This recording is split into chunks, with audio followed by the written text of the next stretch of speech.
Satu yang paling penting, yang dilupakan orang-orang tasawuf, orang-orang yang mengkaji ma'rifat, ittihamun nafsi. Apa artinya? Orang yang selalu mencurigai dirinya sendiri. Jadi kenapa orang banyak mengaku saya Allah, saya bersatu dengan Allah? Itu belum. Ittihamun nafsi itu yang penting. Yang paling pokok setinggi apapun, ittihamun nafsi, selalu mencurigai diri sendiri. Kenapa harus mencurigai? Karena takut salah, takut melenceng. Kenapa posisi tertinggi seorang manusia itu adalah hamba? Nah, jadi tetap dalam kehambaan. Yang mewusulkan sanatnya. Ya kalau kita wusul sendiri susah.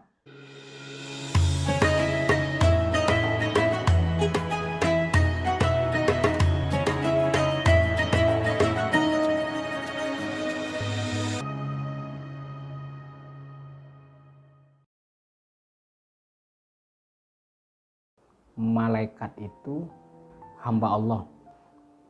Ada malaikat, istilahnya itu namanya Al-Karubiyun, malaikat-malaikat top lah, malaikat-malaikat yang dekat, mungkin karena tugasnya yang berat mungkin, atau yang inti atau yang sangat penting, seperti Israil, Jibril, Israfil, atau lain-lainnya, atau bisa di malaikat yang 10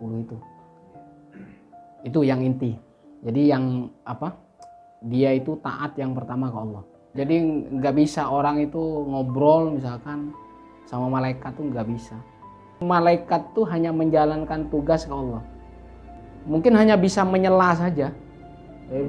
Bisa menyela. Jadi kalau untuk ngobrol langsung nggak bisa. Mungkin hanya menyela. Kecuali kalau walinya atas mungkin kelas tinggi kemungkinan bisa. Tapi tetap biidznillah ya. Itu penting, biidznillah. Karena izin Allah. Jadi kalau tanpa biiznillah tidak bisa. Karena ini adalah perkara yang gaib. Bisa jadi seperti ini kan kita mengumbar aurat kan. Tapi memang ada yang seperti itu. Memang ada. Tapi hanya kelas-kelas tinggi. Tapi kalau mengobrol apa saja susah, nggak bisa. Hanya sedikit saja. Karena malaikat tuh pesuruh Allah itu. Taat yang pertama ya pasti Allah. Pasti akan ke Allah. Kan ada malaikat yang harus diimani. Berapa menurut kita? Ada 10 ya. Dan lainnya itu banyak sebenarnya. Yang seperti ini tuh yang tadi malaikat, itu kan perkara yang gaib. Kita menjelaskannya juga hati-hati.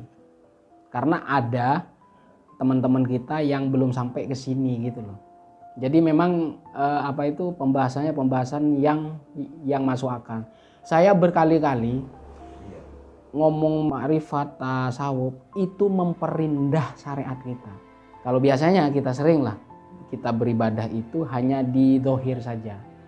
Allahu Akbar ya hanya di fisik aja, belum memasuki hati. Kemakrifatan tuh untuk menyamakan antara fisik dan ruh kita atau hati kita. Itu yang harus didandani gitu, yang harus diperbaiki. Jadi kemakrifatan itu untuk itu.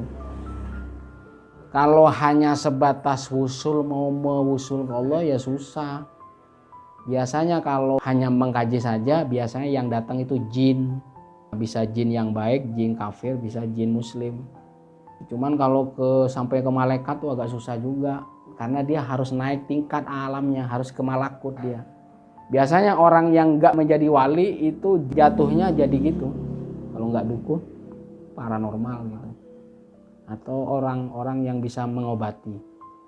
Ini yang harus diperhatikan. Kenapa kok zikir, misalkan ada kajian kemakrifatan harus memakai sanad. Sanad bukan sekedar zahir, tapi sanad batin yang bisa membimbing ruhani kita. Maka disebut murabbi ruhani. Pembimbing ruhani. Itu yang tahu itu Allah.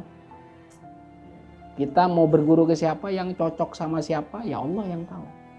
Ya kalau hanya kajiannya pengen ilmu ya tidak masalah ke siapa saja.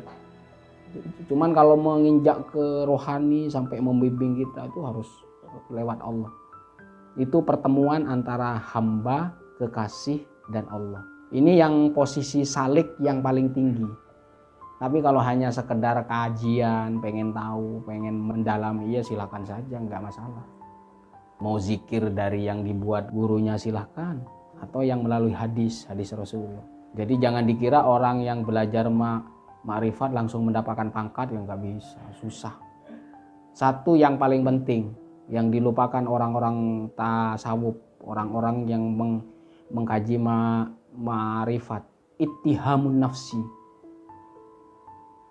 Apa artinya? Orang yang selalu mencurigai dirinya sendiri.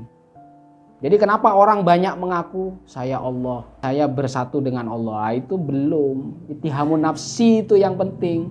Yang paling pokok setinggi apapun, ittihamun nafsi, selalu mencurigai diri sendiri. Kenapa harus mencurigai? Karena takut salah, takut melenceng. Kenapa posisi tertinggi seorang manusia itu adalah hamba? Nah, jadi tetap dalam kehambaan. Yang mewusulkan sanatnya. Ya kalau kita wusul sendiri susah. Mau ke Lahud ya susah juga. Mau ke Malakut aja susah, apalagi ke Lahud.